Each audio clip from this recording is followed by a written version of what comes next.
Standar Audit Dewan Pengawas Syariah pada Bank Syariah Indonesia. Perbankan Syariah Indonesia telah mencapai aset lebih dari 600 triliun pada tahun 2023, yang dimana menunjukkan pertumbuhan signifikan yang didorong oleh kesadaran masyarakat dan dukungan regulasi pemerintah. Dewan Pengawas Syariah atau yang sering kita kenal DPS memainkan peran krusial sebagai penjamin kepatuhan syariah dalam aktivitas bank, yang dimana memerlukan standar audit yang jelas dan komprehensif untuk melaksanakan fungsi pengawasnya secara aktif. Selanjutnya, latar belakang dan konteks perbankan syariah. Perbankan syariah beroperasi berdasarkan prinsip-prinsip Islam dari Al-Quran, hadis, ijma, dan qiyas.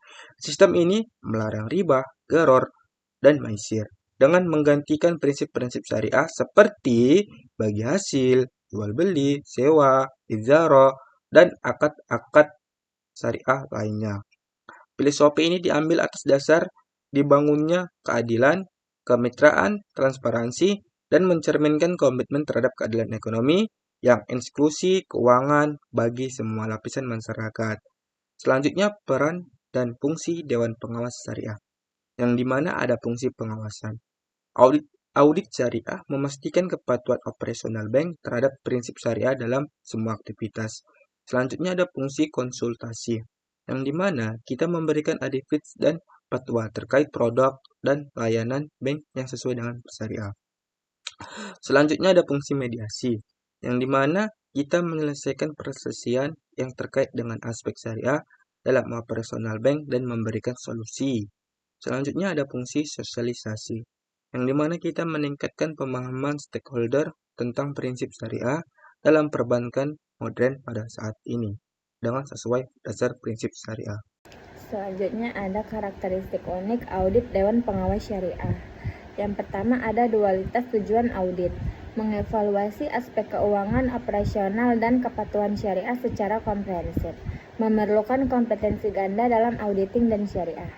Yang kedua ada pendekatan holistik, yaitu evaluasi menyeluruh dari level strategis hingga operasional, karena kepatuhan syariah adalah sistem terintegrasi yang tidak dapat dinilai secara parsial.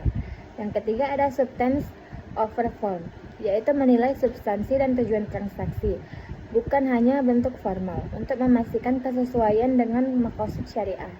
Yang keempat ada continuous monitoring, audit berkelanjutan sepanjang tahun untuk deteksi dini risiko ketidakpatuhan syariah yang dapat terjadi kapan saja dalam operasional sehari-hari. Selanjutnya ada standar profesi auditor Dewan Pengawas Syariah.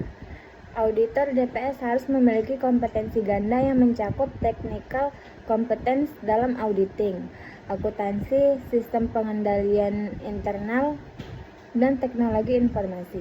Kompetensi syariah meliputi pemahaman mendalam tentang prinsip-prinsip syariah, fikih muamalah, struktur produk keuangan syariah, dan kemampuan menilai kesesuaian transaksi dengan prinsip syariah. Industri knowledge tentang operasional perbankan syariah, produk, regulasi, dan tren industri juga esensial. Standar etika profesi harus mencerminkan nilai-nilai Islam, integritas, objektivitas, kompetensi profesional, kerahasiaan, dan perilaku profesional. Auditor DPS harus memiliki dual certification dari lembaga profesi akuntansi seperti IAP dan sertifikat kompetensi syariah dari MUI atau lembaga sertifikat syariah yang diakui. Selanjutnya ada tahap perencanaan dan pelaksanaan audit. Yang pertama ada perencanaan audit. Auditor memahami struktur organisasi produk seperti operasional dan lingkungan pengendalian internal bank. Risk assessment mengidentifikasi risiko ketidakpatuhan syariah pada berbagai level. Materialitas diukur dari aspek kuantitatif atau dampak finansial, dan kualitatif atau dampak reputasi dan legitimasi syariah. Yang kedua ada pelaksanaan audit. Testing of controls mengevaluasi efektivitas pengendalian internal untuk memastikan kepatuhan syariah. Substantif testing melakukan detailed testing terhadap transaksi dan saldo akun. Sampling harus representatif dan sufisien dengan 100% testing jika risiko syariah sangat tinggi. Selanjutnya ada standar laporan audit dan jenis-jenis opini. Yang pertama ada unqualified opinion. Diberikan ketika tidak ditemukan pelanggaran syariah material dan sistem pengendalian internal berjalan efektif. Yang kedua ada qualified opinion, yaitu diberikan ketika ditemukan pelanggaran syariah material tetapi tidak pervasif atau bukti audit tidak sufisien untuk area tertentu. Yang ketiga ada adverse opinion, yaitu diberikan ketika ditemukan pelanggaran syariah material dan pervasif sehingga operasional bank tidak dapat diandalkan. Yang keempat ada disclaimer of opinion, yaitu diberikan ketika auditor tidak dapat memperoleh bukti audit yang sufisien untuk memberikan opini. Laporan dan rekomendasi perbaikan. Manajemen letter merupakan komunikasi tertulis dari auditor kepada manajemen mengenai defisiensi pengendalian internal dan rekomendasi perbaikan yang fokus pada sistem dan prosedur kepatuhan syariah. Rekomendasi harus spesifik, actionable, dan realistic, dengan identification of problems, analysis of root causes, proposed solutions, implementasi timeline, dan person responsible. DPS memiliki kewajiban melaporkan hasil audit syariah kepada OJK secara berkala, mencakup summary of findings, assessment of compliance level, corrective action, dan outlook mendatang. Laporan kepada Dewan Syariah Nasional MUI juga diperlukan terutama untuk pelanggaran signifikan atau interpretasi syariah yang memerlukan clarification dari otoritas syariah tertinggi. Rekomendasi untuk pengembangan audit syariah. Untuk regulator, mengembangkan standar audit syariah komprehensif, memperkuat program sertifikat auditor DPS, meningkatkan koordinasi dengan DSN MUI dan IAI, serta mengembangkan sistem monitoring implementasi syariah, audit syariah. Untuk lembaga pendidikan, mengintegrasikan audit syariah dalam kurikulum, mengembangkan program sertifikasi profesi, meningkatkan riset dan publikasi ilmiah, serta mengembangkan kemitraan dengan industri untuk practical experience. Untuk industri perbankan, meningkatkan investasi teknologi informasi untuk audit syariah, mengembangkan budaya compliance yang kuat, meningkatkan kualitas dokumentasi dan sistem informasi, serta mengembangkan program pelatihan internal tentang prinsip syariah.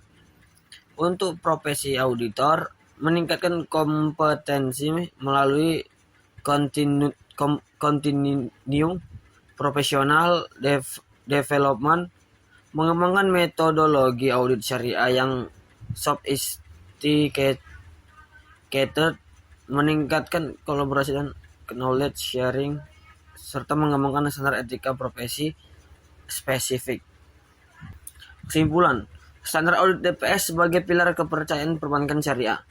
Standar audit Dewan Pengawas Syariah memiliki karakteristik unik yang membedakannya dari audit konvensional, mencakup kualitas tujuan audit, fokus pada substance over form, pendekatan holistik, dan continuous monitoring.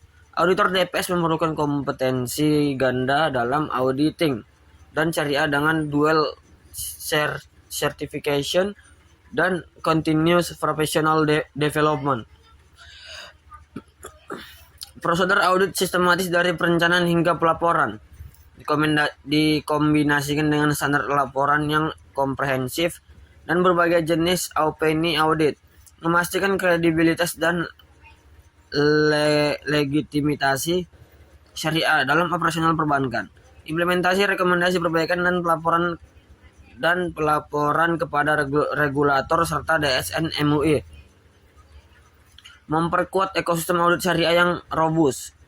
Kolaborasi antara regulator, industri, lembaga pendidikan, dan profesi auditor menjadi kunci untuk mengembangkan dan meningkatkan standar audit syariah di Indonesia, mendukung pertumbuhan berkelanjutan industri perbankan syariah yang sehat dan terpercaya.